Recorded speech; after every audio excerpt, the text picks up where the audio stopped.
Ini adalah teknik memotong tingkat dewa. Lelaki itu menangkap seekor ikan dan mulai memotong dari bagian perut. Dan daging ikan dipotong seperti selembar sayap tonggeret. Tapi setelah diperhatikan, ikan yang dipotong dagingnya sama sekali tidak merasakan apapun. Masih bisa berenang dengan lincah di dalam air. Master Hong adalah seorang koki dewa.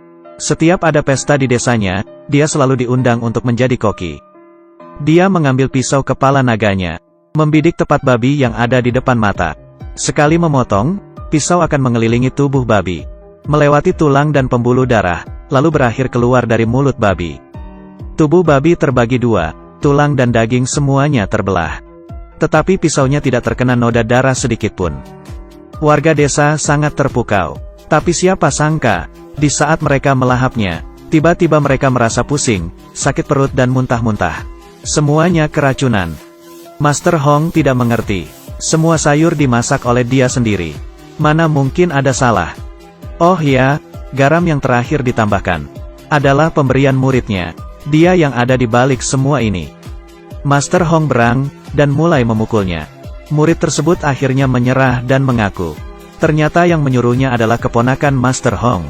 Sengaja mencelakainya untuk merebut pisau naga. Tapi masalah sudah terjadi, Master Hong harus menanggungnya. Kepala desa memukulnya dengan tongkat sampai terjatuh. Pisau naga yang merupakan simbol masak klan Hong juga terjatuh di lantai. Seketika kehilangan kilaunya dan menjadi berkarat. Dia diusir dari desa. Manusia yang memiliki keahlian yang luar biasa tapi tidak diterima dimanapun. Hati manusia memang licik. Master Hong pun datang ke kota. Dan menemukan sebuah restoran bernama Empat Lautan. Dia menghentikan langkahnya. Dan melihat totem yang ada di lantai. Dia teringat, ini adalah restoran yang dibuka oleh gurunya. Gurunya sudah lama meninggal. Sekarang restorannya dijaga oleh dua anak perempuannya. Setelah Master Hong masuk, si gadis bertanya kepadanya mau makan apa. Jawaban Master Hong membuat orang tercengang. Dia memesan kol rebus. Sayur ini terdengar simpel, tapi sangat menguji keahlian koki. Kepala koki tahu, ini pasti seorang ahli. Pada saat yang bersamaan, seorang preman juga datang ke restoran. Sejak kecil berlatih seni bela diri, keahlian memotongnya luar biasa. Sangat angkuh, melihat Master Hong yang di seberangnya memesan kol rebus. Merasa penasaran, juga ikut memesan. Saat kol rebus dihidangkan di atas meja, Master Hong mencicipinya. Dia hanya mengeluarkan dua kata, minta bon. Bos Cui Hua datang bertanya, apa ada yang tidak puas? Master Hong berkata, sungguh terlalu biasa, saya tidak puas sama sekali. Kepala koki emosi saat mendengarnya. Dan mengajaknya bertanding keahlian memasak. Kalau dia menang, kepala koki akan meninggalkan restoran. Kalau dikalah, Master Hong harus mencuci piring di sini selama 1 tahun. Master Hong merasa tertantang dan menerima pertandingan ini. Dan mengundang preman di seberang untuk membantunya. Dan soal perlombaan kali ini adalah memasak bebek. Kepala koki sekali melihat, langsung memahami rangka bebek. Dan Langung mulai bekerja. Tak lama kemudian sayur pun dihidangkan. Xiao Mei duluan mencicipi bebek yang dimasak oleh kepala koki. Rasa dan teksturnya sangat pas. Luar biasa.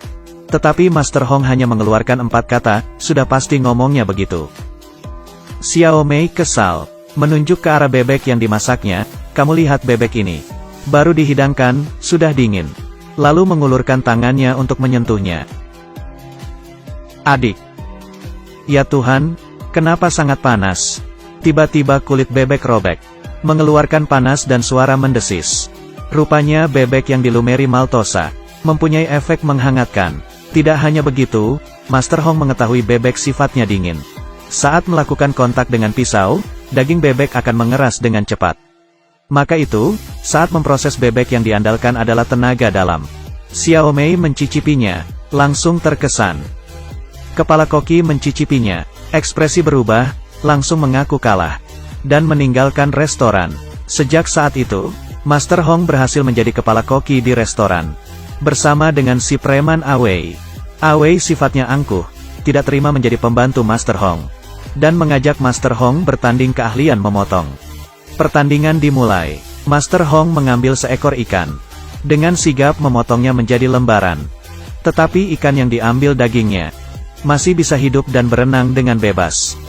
Lalu mencicipi daging ikan. Segar lembut manis halus. Daging ikan rasanya seperti hidup kembali di dalam mulut. Awei akhirnya mengaku kalah, dan meminta Master Hong untuk menjadi gurunya. Master Hong memang bermaksud begitu, tapi tidak langsung menyetujuinya. Masalahnya Awei sifatnya tidak sabaran dan angkuh. Master Hong mengeluarkan baskom berisi pisau-pisau. Pisaunya semua berkarat, lalu menyuruhnya mengasah pisau, melatih kesabarannya. Dalam beberapa hari, semua jenis pisau diasahnya sampai tajam sekali. Selanjutnya adalah membantu koki, dari pagi hingga malam, mengiris kulit wortel, memotong daun bawang, bawang putih, jahe. Dari kecil sampai besar semua harus dikerjakan. Dalam waktu 2 bulan, Awei menghilangkan sifatnya yang impulsif. Master Hong akhirnya menerima dia menjadi murid, mengajarinya memasak. Yang pertama yang harus dipelajari adalah menggoreng telur. Masakan ini tampak mudah, tapi harus detail. Supaya bisa wangi, empuk, lembut, halus. Saat mengocok telur harus pas kombinasinya. Panci panas dan masukkan minyak, atur apinya. Semuanya membutuhkan pengalaman. Kalau Awei berhasil mempelajarinya, baru bisa lulus. Dengan adanya kerjasama antara Master Hong dan Awei, usaha di restoran semakin ramai setiap harinya. Hal ini menarik perhatian keponakannya. Dia juga membuka usaha restoran di kota. Pelanggan direbut oleh mereka. Sungguh lancang. Lalu dia mengerahkan bawahannya untuk pergi restoran 4 lautan. Sengaja memasukkan paku ke dalam sayuran. Membuat onar, dan merusak nama baik mereka. Usaha di restoran menurun drastis. Master Hong merasa bersalah, dan bertekad untuk bangkit kembali. Dan kesempatan pun datang. Di dalam kota akan diselenggarakan pertandingan memasak. Yang menang akan mendapat hadiah yang besar, dan menjadi sangat terkenal. Di sisi lain, keponakan juga mendengar kabar ini, dan ingin menguasai posisi pemenang. Dia meremehkan Master Hong. Hari pertandingan, keponakan mengutus pemenang pertandingan memasak tahun lalu si gendut untuk bertanding. Di pihak Master Hong, dia mengutus Awei. Pertandingan memasak dimulai.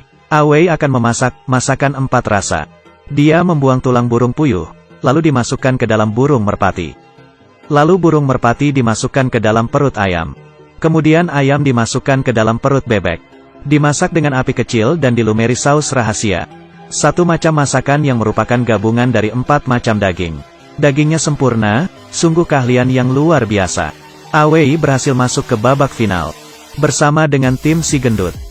Soal untuk babak final, hanya ada 4 kata, memasak tanpa mengubah rasa. Yang artinya tidak menambah bumbu apapun di dalam sup. Hanya memasak tidak diubah agar rasa aslinya keluar.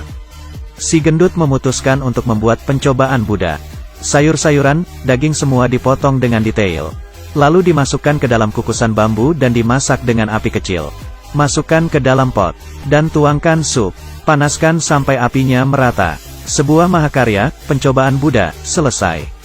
Para juri mengatakan masakan ini sempurna. Sebaliknya di sisi Awei, dia memutuskan untuk memasak kol rebus. Hal yang paling sederhana adalah hal yang paling susah dikerjakan. Mari kita bahas kol ini dulu. Harus menggunakan kol yang baru tumbuh. Dan memilih bagian yang paling muda dan manis.